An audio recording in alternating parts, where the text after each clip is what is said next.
ስንት ያልተነገረላቸው ስማቸው ያልተነሳ ጀግኖች አሉ።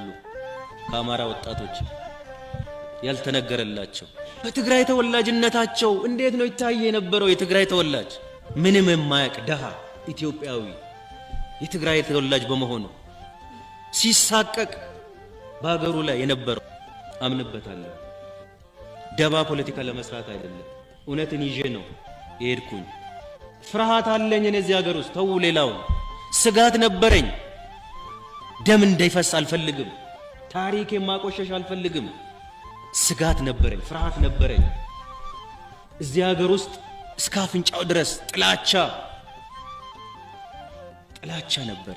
ለዘመናት በጥላቻ ላይ ጥላቻ ድሪቶ ስንመግብ ነው የኖርነው። ትውልድን ጥላቻ ጠላትህ የበዘበዘ የገደለ ጡትህን የቆረጠ ዘርህን ያጠፋ እየተባለ እየተሰበከ በዚህ የተሞላ ነው የኖረው ትውልዱ።